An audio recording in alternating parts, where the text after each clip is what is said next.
बिस्मिल्लाहिर्रहमानिर्रहीम। My dear students, अस्सलाम वालेकुम।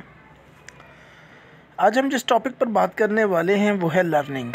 आज हम देखेंगे कि लर्निंग क्या होती है और इसकी कौन कौन सी इकसाम हैं। अज़ीज़ तलबा तालबात, मैं आपको बताता चलूँ कि लर्निंग इस कदर अहम टॉपिक है कि कभी भी कोई भी साइकोलॉजी से मुतल्लिक इम्तिहान हो, चाहे वो यूनिवर्सिटी लेवल का हो, चाहे कॉलेज लेवल का हो, चाहे वो पब्लिक सर्विस कमीशन या कोई भी दूसरा मुकाबले का इम्तिहान हो, लर्निंग के चैप्टर में से लाजमी तौर पर जो है वो एक सवाल आता है। एक नहीं बल्कि एक से ज़्यादा सवाल जो है वो लर्निंग के चैप्टर से पूछे जा सकते हैं, क्योंकि लर्निंग का चैप्टर जो है वो बड़ा ब्रॉड है। उसमें लर्निंग डेफिनेशन आ जाती है, हिस्टोरिकल बैकग्राउंड ऑफ लर्निंग आ जाता है, उसके थेरिस्ट आ जाते हैं, फिर लर्निंग के हवाले से टाइप्स ऑफ लर्निंग आ जाता है, टाइप से आगे फिर और भी बहुत सारी चीज़ें जो है वो classical conditioning, operant conditioning, observational learning और बहुत सारी चीज़ें जो है वो आ जाती हैं। तो कहने का मकसद ये है कि लर्निंग बहुत ही इम्पॉर्टेंट टॉपिक है। इसको आपने किसी भी एग्ज़ाम में जब भी आप किसी भी एग्ज़ाम की प्रेपरेशन कर रहे हों तो आपने इसको बिल्कुल भी इग्नोर नहीं करना, बल्कि इसके किसी भी हिस्से को इग्नोर नहीं करना है, क्योंकि इसमें से कहीं ना कहीं से कुछ सवाल जो है वो लाजमन आते हैं। टॉपिक शुरू करने से पहले आपसे गुजारिश है कि अगर आप हमारे चैनल पर न्यू हैं तो आपसे दरख्वास्त है कि हमारे चैनल को सब्सक्राइब कर लें, बेल आइकन को प्रेस कर दें ताकि आपको हमारी आने वाली वीडियोस का नोटिफिकेशन मिल जाए। और अगर हाँ वीडियो अच्छी लगे तो लाइक ज़रूर कर दिया करें, इससे हमारी हौसला अफजाई होती है। चलिए अब हम हमारे असल मौजू या टॉपिक की तरफ आते हैं, विच इज़ लर्निंग। लर्निंग क्या है?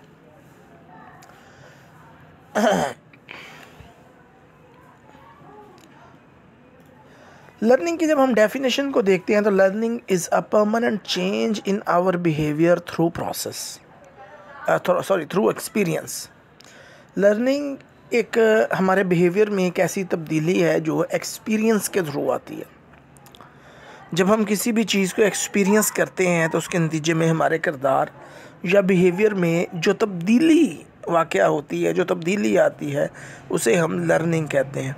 अच्छा, याद रखें, लर्निंग को उर्दू में जो लफ्ज़ इस्तेमाल किया जाता है दैट इज़ आमोज़श। अगर आप उर्दू की किताबों में से पढ़ेंगे, जिस तरह कारवान नफ्सियात है, पाकिस्तान में बहुत मकबूल किताब है नफ्सियात के हवाले से, एक दो किताबें और भी मेरी नज़र से गुज़र चुकी हैं इस तरह की, तो लर्निंग के लिए उर्दू में लफ्ज़ आमोज़िश यूज़ किया जाता है। लेडीज़ एंड जेंटलमैन, लर्निंग का मतलब होता है सीखना। यानी कोई भी चीज़ जो है वो हम सीखते हैं तो हम उसको कहते हैं कि ये हम लर्न कर रहे हैं, वी आर लर्निंग बेसिकली। अब मैं आपको इस एक मिसाल से वाज़े करता हूँ कि फ़र्ज़ करें 2 या 3 साल का बच्चा आपके सामने गर्म दूध से भरा एक गिलास, आप 2 या 3 साल के बच्चे के सामने गर्म दूध से भरा एक गिलास रख देते हैं। फ़र्ज़ करें कि बच्चे को नहीं पता कि गर्म चीज़ को हाथ लगाने से हाथ जल जाता है और तकलीफ़ होती है। अब बच्चा क्या करेगा? बच्चा इस गर्म दूध से भरे गिलास को पकड़ने की कोशिश करेगा तो उससे डेफिनेटली उसका हाथ जल जाएगा। ये बच्चे का गर्म चीज़ के साथ एक्सपीरियंस है। उसका पहले एक्सपीरियंस इसके साथ नहीं हुआ था, लेकिन जैसे ही उसका इसके साथ एक्सपीरियंस हुआ है, उसने उस एक्सपीरियंस के नतीजे में बच्चे को पता चल गया कि अगर गर्म चीज़ को हाथ लगाएं तो हाथ जल जाता है और तकलीफ़ होती है। अब इसका बिहेवियर क्या होगा? पहले तो उसका बिहेवियर ये था कि वो किसी भी चीज़ को हाथ लगाने में इज्तनाब नहीं करता था, गुरेज़ नहीं करता था और इजीली लगा लेता था। लेकिन अब चूँकि उसका एक्सपीरियंस हो चुका है गर्म चीज़ के साथ, पहले उसका गर्म चीज़ से एक्सपीरियंस नहीं हुआ था, इसलिए उसने उसको इज्तनाब नहीं किया, उसने उससे गुरेज़ नहीं किया, अवॉइड नहीं किया, बल्कि उसने क्या किया, उसको हाथ लगा लिया। अब उसका चूँकि एक्सपीरियंस हो चुका है गर्म चीज़ को हाथ लगाने से और उसको पता है कि गर्म चीज़ को हाथ लगाएं तो हाथ जल जाता है और तकलीफ़ होती है। अब इसका बिहेवियर क्या होगा? बेसिकली वो गर्म चीज़ को हाथ नहीं लगाएगा, यानी एक्सपीरियंस के नतीजे में उसके बिहेवियर में तब्दीली आ चुकी है, तब्दीली रोनमा हो चुकी है। पहले उसका बिहेवियर क्या था कि वो किसी भी चीज़ को हाथ लगा देता था, लेकिन जब उसका गर्म चीज़ के साथ एक्सपीरियंस हुआ तो उसने उसको हाथ लगाना छोड़ दिया। अब उसको पता चल गया, क्यों? क्योंकि उसको पता चल गया कि जब आप किसी गर्म चीज़ को हाथ लगाएंगे तो आपका हाथ ना सिर्फ जल जाएगा बल्कि तकलीफ़ भी होगी। This is learning. अब उसके बिहेवियर में क्या तब्दीली आ गई? उसने गर्म चीज़ों को हाथ लगाना छोड़ दिया, बिकॉज ही लर्न के अगर गर्म चीज़ को हाथ लगाएं तो हाथ जल जाएगा और तकलीफ़ होगी। तो ये उसके बिहेवियर में तब्दीली है। किसके थ्रू आई? Through experience. मैंने डेफिनेशन डिस्कस की थी इससे पहले कि डेफिनेशन क्या होती है लर्निंग की। Learning is a permanent change in our behaviour by experience.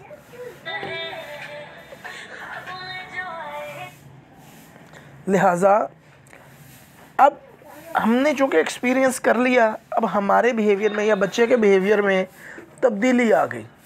अब तब्दीली क्या आई कि पहले वो हाथ लगा लेता था किसी भी गर्म चीज़ को, उसका एक्सपीरियंस नहीं था, लेकिन जैसे ही उसका एक्सपीरियंस हुआ उसने अपने बिहेवियर में तब्दीली लिया, अब वो हाथ नहीं लगाएगा। अच्छा, this is called basically learning through experience. इंसान चीज़ों को मुख्तलिफ़ तरीक़ों से सीखता है। बाज़ औक़ात इंसान दूसरों को देख कर भी सीखता है, सिर्फ एक्सपीरियंस के थ्रू नहीं।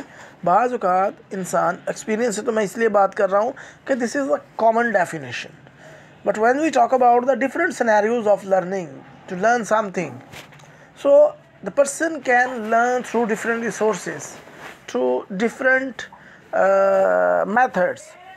Like you can learn anything via observing other people. आप दूसरों को देखकर भी सीखते हैं। बाज़ औक़ात इंसान इनडायरेक्ट एक्सपीरियंस से भी सीखता है, जैसे कि पहले दी गई मिसाल में बच्चे ने डायरेक्ट एक्सपीरियंस से सीखा। बाज़ औक़ात this is called direct experience. लेकिन बाज़ औक़ात जो है वो बच्चा इनडायरेक्ट एक्सपीरियंस के ज़रिए भी सीखता है। बाज़ औक़ात जो बच्चा वो ऑब्ज़र्वेशन के ज़रिए भी सीखता है। इसी बिना पर हम लर्निंग को मुख्तलिफ़ अक़साम में तकसीम करते हैं कि कैसे कैसे कोई शख्स किसी भी चीज़ को सीख सकता है। तो दैट इज़, एक तो मैंने आपको बता दिया कि थ्रू डायरेक्ट एक्सपीरियंस। दूसरा, क्लासिकल कंडीशनिंग के थ्रू आप चीज़ों को सीख सकते हैं। तीसरा, ऑपरेंट कंडीशनिंग के थ्रू जो है वो आप चीज़ों को सीख सकते हैं। Fourth one is observational learning के ज़रिए जो है वो आप चीज़ों को सीख सकते हैं। 3-4 मेथड्स हैं लर्निंग के। Learning via experience, direct experience, learning via classical conditioning, learning via operant conditioning, learning via observational learning या इनडायरेक्ट एक्सपीरियंस वगैरह वगैरह। तो ये था लर्निंग के लर्निंग क्या होती है, उसकी डेफिनेशन क्या है, या आमोज़िश क्या होती है, उसकी डेफिनेशन क्या है। उसके बाद हमने बात की कि हम चीज़ों को कितने तरीक़ों से लर्न कर सकते हैं या सीख सकते हैं, जिसमें डायरेक्ट मेथड आ जाता है, जिसमें डायरेक्ट एक्सपीरियंस मेथड, उसके अलावा क्लासिकल कंडीशनिंग। क्लासिकल कंडीशनिंग में जो फ़र्द है वो चीज़ों के दरमियान एसोसिएशन के ज़रिए सीखता है। ये हम लेटर ऑन अपने अगले लेक्चर में इंशाल्लाह क्लासिकल कंडीशनिंग, ऑपरेंट कंडीशनिंग और ऑब्जर्वेशनल लर्निंग को जो है वो हम डिटेल में डिस्कस करेंगे। अभी मैं आपको इन शॉर्ट बता रहा हूँ कि क्लासिकल कंडीशनिंग में इंसान जो है वो चीज़ों के दरमियान एसोसिएशन के ज़रिए सीखता है। वो कैसे सीखता है वो हम बाद में बात करेंगे। इसी तरह ऑपरेंट कंडीशनिंग के थ्रू आप किसी भी फ़र्द को सिखाते हैं, किसी भी फ़र्द का जो बिहेवियर है वो स्ट्रेंथन करते हैं या उसको परमानेंट करते हैं वाया प्रोवाइडिंग रीइंफोर्समेंट। आप उसको रीइंफोर्समेंट देते हैं, ठीक है, वो सीख जाता है। अगर तो इसको आप पॉजिटिव रीइंफोर्समेंट देते हैं तो उसका मतलब है वो सही चीज़ है, वो ठीक चीज़ सीखा है और उसको ये बार बार करनी है चीज़, वो सीख जाएगा परमानेंटली। और लेकिन अगर आप किसी भी फ़र्द को कोई काम करने पे नेगेटिव रीइंफोर्समेंट देते हैं या पनिशमेंट देते हैं तो इसका मतलब ये है कि वो चीज़ अनलर्न कर देगा। उसको पता है कि ये चीज़ जो अगर की तो ये इस चीज़ को लर्न किया तो ये नुकसान होगा, लिहाजा वो चीज़ को लर्न नहीं करता। इसी तरह ऑब्जर्वेशनल लर्निंग की जब हम बात करते हैं तो इसमें लोग दूसरों को देख कर सीखते हैं। अगर मेरे साथ खुदा न खास्ता कोई वाक़या आया, मैं तेज़ गाड़ी चला रहा था या तेज़ बाइक चला रहा था, तो मेरा खुदा न खास्ता कोई एक्सीडेंट वगैरह हो जाता है या कोई नुकसान मुझे पहुंचता है, तो लोग मेरी तरफ देख के ये सीख लेते हैं कि भाई फ़लाँ बंदा जो था वो तेज़ गाड़ी चला रहा था, हैज़र्ड ड्राइविंग कर रहा था, तो उसको ये नुकसान हुआ है, लिहाजा हमें इस तरह नहीं करना। This is called observational learning.